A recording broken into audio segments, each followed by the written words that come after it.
Doctor ortho, अब दर्द भी घुटने टेकेगा। याद तो होगा, मुंह पर मास्क, हाथों को बार बार सैनिटाइज करने की चिंता, सुनसान मंजर, थमते दिन, रुकती रातें, अपने घर को हजारों मील पैदल चलने के लिए मजबूर लोग। जब सब बंद था, चार दीवारी के अंदर था, जब पूरा देश लॉकडाउन था। जी हाँ, कोविड-19 का वो कहर भुलाए नहीं भुलाया जा सकता। ऐसी महामारी जिसने पूरी दुनिया को अपनी चपेट में ले लिया था। इतना ही नहीं, शमशानों में महामारी से मरे लोगों की संख्या कम होने का नाम नहीं ले रही थी। एक के बाद एक चिताओं की तैयारी हो रही थी। वो दृश्य ही बेहद डरा देने वाला था, जिसके बाद दिन बदले और कोरोना जैसी महामारी से राहत मिली।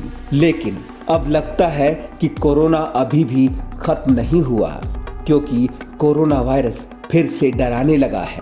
देश भर में बीते 24 घंटे के दौरान कोविड-19 के 498 नए मामले सामने आए हैं।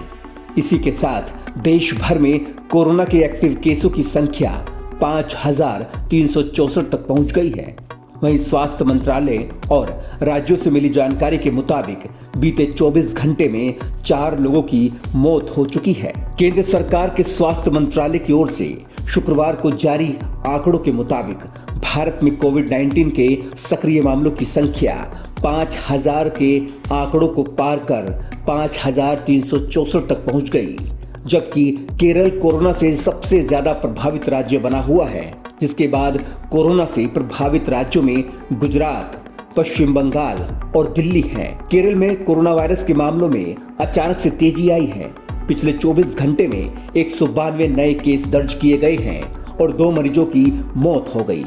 गुजरात में 107 नए केस मिले हैं। पश्चिम बंगाल में 24 घंटे के दौरान 58 नए केस मिले हैं।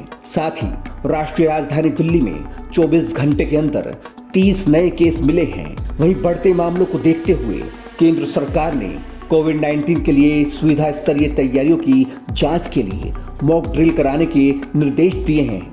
सभी राज्यों को ऑक्सीजन, आइसोलेशन बेड, वेंटिलेटर, जरूरी दवाइयों की उपलब्धता सुनिश्चित करने के लिए कहा गया है। वहीं आधिकारिक सूत्रों का कहना है कि ज्यादातर मामलों में हल्के लक्षण मिले हैं और उन्हें घर पर ही आइसोलेट कर देखभाल की जा रही है। इस साल जनवरी से अब तक कोरोना वायरस से देश भर में 55 मौतें दर्ज की गई हैं। 22 मई को देश में कुल 257 एक्टिव केस थे, जिसके बाद से कोरोना के मामलों में अचानक तेजी आई। वहीं केंद्रीय स्वास्थ्य मंत्रालय ने कोरोना के मामलों पर लगातार निगरानी बना रखी है। साथ ही लगातार रिव्यू मीटिंग भी की जा रही है, जिसमें आपदा प्रबंधन सेल, आपातकालीन प्रबंधन प्रतिक्रिया सेल, राष्ट्रीय रोग नियंत्रण केंद्र, भारतीय चिकित्सा अनुसंधान परिषद, एकीकृत रोग निगरानी कार्यक्रम और दिल्ली के केंद्रीय सरकारी अस्पतालों के प्रतिनिधियों के साथ साथ सभी राज्यों और केंद्र शासित प्रदेशों के प्रतिनिधि भी शामिल हो रहे हैं। इन बैठकों में वर्तमान कोविड-19 स्थिति और तैयारियों का मूल्यांकन किया जा रहा है। बेशक सरकार की ओर से लगातार बचाव और राहत कार्य किए जा रहे हैं, लेकिन आप और हमें भी ये ध्यान रखना है कि कोविड से बचना है तो अलर्ट रहना है। डॉक्टर ऑर्थो, अब दर्द भी घुटने टेकेगा।